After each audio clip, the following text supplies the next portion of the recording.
Apakah kita boleh mempercayai apa yang dikatakan orang yang sedang kesurupan? Ini perlu dicatat baik-baik untuk teman-teman semua bahwa omongan orang kesurupan itu rawan dustanya. Karena ketika orang kesurupan itu hampir mirip seperti orang yang ngelindur. Namun di beberapa momen kita bisa mengambil faidah dari omongannya jin yang memang merasuki manusia. Ketika yang disampaikan itu membikin kita itu semangat dalam beribadah kepada Allah Azza wa Jalla. Berikut adalah salah satu video dari guru kami, Fadilatul Syekh Wahid Abdul Salam Bali, Hafizahullah Ta'ala, ketika beliau meruqyah pasangan suami istri yang kena sihir.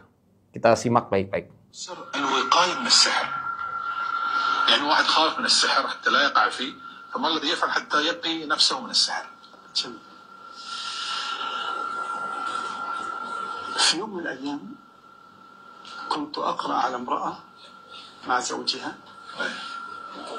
فنطق الجنين قال لن أخرج. قلت ستخرج. لن أخرج. لا تخرج.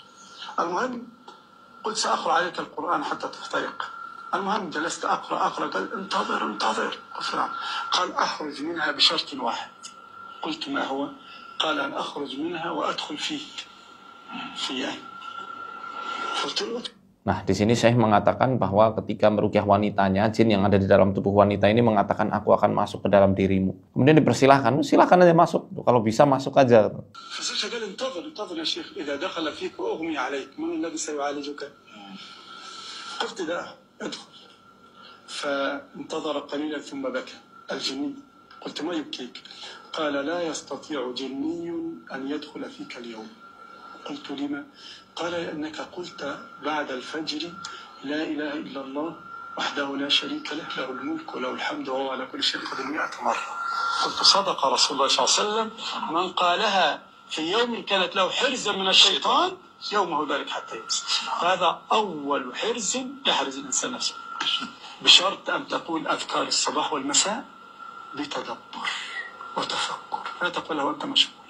Masya Allah ya, subhanallah. Jadi jinnya itu nggak bisa masuk karena Syekh Wahid Abdul Salam Bali istiqomah membaca zikir pagi dan petang. Wabil khusus kalimat la ilaha illallah wahdahu la syarikalah lahul mulku wa lahul hamdu wa huwa ala kulli syai'in qadir 100 kali. Dalam perkara ini boleh saja kita mengambil faidah ya, mengambil ibroh pelajaran dari kisahnya beliau ketika meruqyah orang lain. Ketika jinnya ngomong, aku nggak bisa masuk nih karena kamu membaca kalimat yang tadi disebutkan itu ya. Ini bisa untuk menguatkan semangat orang-orang awam untuk mengamalkan sunnah Nabi Shallallahu Alaihi Wasallam berupa zikir pagi dan zikir petang. Karena kadang-kadang orang awam itu nggak mau nyimak kajian, tapi kalau misalnya dia melihat dari orang kesurupan secara langsung, apalagi di negeri kita, di Indonesia ini, di mana orang banyak sekali yang percaya hal-hal yang sifatnya metafisik seperti ini, mereka justru kadang-kadang sadar dari omongan orang kesurupan. Nah, itu banyak sekali terjadi, teman-teman. Bahkan saya itu punya teman kecil. Dia itu akhirnya mau sholat jamaah di masjid, gara-gara melihat saya meruqyah orang yang kesurupan. Ini terjadi tahun 2012, sebelum saya berangkat ke Mesir. Kebetulan waktu itu ada anak lagi melakukan persami, perkemahan Sabtu Minggu. Dia kesurupan di area pesawahan, di area Cirangkok, Sokaraja Tengah ini. Diobati sama beberapa orang,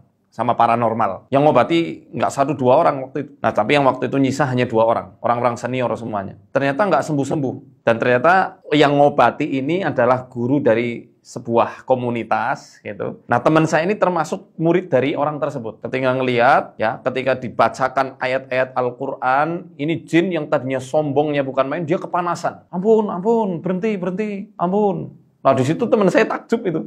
Ternyata dibacain Quran, kesakitan ini jinnya. Nggak berani menyampaikan syarat-syarat yang tadi dimintakan jin kepada gurunya itu. Akhirnya dia lebih takjub lagi ketika kami meruqyah dengan air yang sudah dibacakan ayat-ayat ruqyah, disiramkan, sekali siraman langsung sadar, 2 kali siraman dia muntah banyak sekali. Habis itu siuman. Nah, dari sini dia itu akhirnya mau belajar Islam dan kepengen taat. Dari yang tadinya nggak pernah kelihatan di masjid, yang sangat membahagiakan saat itu, pas sholat jamaah dia ada, bahkan di saf terdepan. Maka omongan-omongan jin ini layaknya riwayat Israiliyat yang kita harus memilah dan memilih. Tidak semuanya bisa kita ambil. Ketika ada perkataan yang tidak menyelisihi Al-Quran dan As-Sunnah, boleh kita mengambilnya. Sebagaimana yang disabdakan oleh Nabi SAW, hadithu an bani Israila wala haraj. Sampaikan apa yang kalian terima dari Bani Israel, dan itu tidak mengapa, selagi tidak menyelisihi syariat yang ada dalam Quran dan dalam hadis Nabi SAW. Nah, ini adalah salah satu pengalaman yang disampaikan oleh Fadilatul Syekh Wahid Abdus Salam Bali, supaya orang-orang awam, ya, yang dia itu baru mengenal Islam, kemudian kebetulan dia juga senang konten-konten misteri, konten-kontennya indigo, saat melihat hal yang seperti ini, dia memiliki keinginan untuk belajar tauhid, belajar sunnah Nabi dengan sesungguh-sungguhnya. Kalau kita memandang segalanya itu dari kacamata kebencian, ya otomatis semuanya itu nggak ada yang benar. Ya, sekelas Syekh aja dalam kitabnya Wiqayatul Insan Minal Jinni Wasyaiton itu menyematkan percakapan beliau dengan jin yang merasuki pasien-pasiennya. Walaupun di muqaddimah cetakan yang terbaru, beliau mengatakan harus tetap berhati-hati, dan yang paling utama dari itu adalah pelajaran tauhid yang beliau sampaikan di dalam kitab beliau. Wallahu a'lam bishawab.